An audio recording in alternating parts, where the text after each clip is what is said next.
one act of kindness that changed his life forever.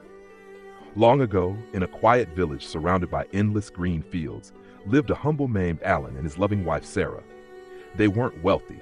Their home was a simple hut made of wood and straw, but within its walls, laughter and love filled the air. Alan worked as a farmer, rising before dawn and laboring until nightfall. Though life was harsh and their table often bare, he carried a gentle smile and a heart full of kindness. Everyone in the village knew Alan, not for riches or power, but for his compassion. If a neighbor was in need, he'd stop everything to help. If a hungry stray wandered by, he'd share his meal without hesitation. Alan always believed, when we give goodness, the universe finds its way back to us. Sarah adored his generous spirit, but she often worried. "Your kindness leaves us with so little," she would say softly. Yet, she didn't realize that her husband's heart would soon bring them a miracle no amount of gold could ever buy. Their days passed simply, filled with quiet joys and silent worries. Sarah loved Alan deeply, but at times she couldn't understand his endless compassion for people, animals, and strangers alike. Once he gave his only meal to a beggar. Another day, he shared his bread with a starving dog. Sarah could only sigh. That evening, beneath the flicker of an oil lamp, she whispered, "Alan, kindness is precious, but if you give away everything, what will we have left?" Alan smiled gently, his eyes glowing in the lamplight. "A hungry stomach is the worst enemy, Sarah. If we can ease someone's pain, why shouldn't we? God will provide." Sarah fell silent, torn between fear and faith. One quiet evening, as the sun dipped behind the hills, Alan rested after a long day's work. The wind carried the scent of ripe rice across the fields, wrapping the world in peace.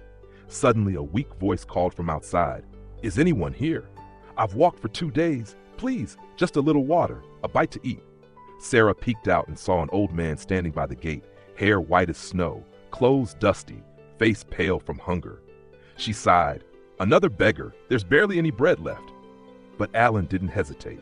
He opened the door with a smile. "Please, sir, come in and rest. I'll bring you some water."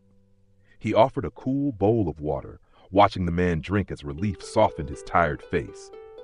When he heard the man whisper that he hadn't eaten in 2 days, Alan froze. He knew there were only 2 pieces of bread left for supper, but a voice deep inside whispered, "No one should go hungry when you can share." Sarah stood silently at the doorway, torn between reason and compassion. Alan stepped into the small kitchen and picked up the last 2 loaves of bread. For a moment, he hesitated. Outside, the old man's labored breathing was faint but desperate, a reminder of what was truly at stake. Sarah approached, her voice trembling. "Alan, what are you doing? If you give those away, what will we eat tonight? He can ask elsewhere, but where can we go?" Alan looked at her with gentle resolve. "I know your fear, my love, but look at him. He hasn't eaten in days. A starving man cannot wait. If we don't help him now, it might be too late." Tears welled in Sarah's eyes. She knew he wouldn't change his mind. Alan wrapped the bread in a small cloth and carried it outside. "Please, sir," he said softly, "eat. It's the best we have."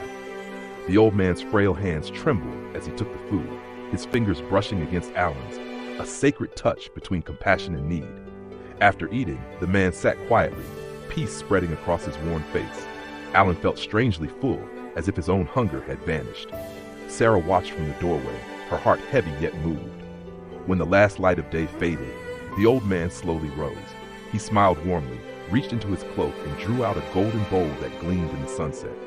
"My son," he said, "a king once gave me this bowl, but I need it no longer. I've searched for someone worthy to have it, and today I found him." Alan was stunned. "Sir, I can't accept such a gift." The old man smiled.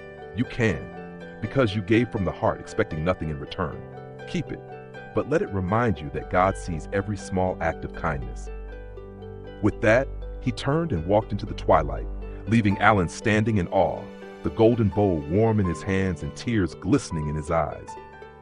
He realized the true miracle wasn't the gift, but the goodness that had called it forth. As the old man's figure faded into the distance, Alan stood silently, feeling a light that seemed to glow not from the bowl, but from within his soul. Sarah joined him, her eyes reflecting the golden dusk. She said nothing, only took his hand. In that stillness, they both understood. True giving always finds its way back, not in wealth, but in peace of heart. From that day on, Alan lived as before, humble, hardworking, kind. But deep within, he carried a sacred truth. Karma, the good we sow, is the truest faith. Those who give without expecting return will always be blessed.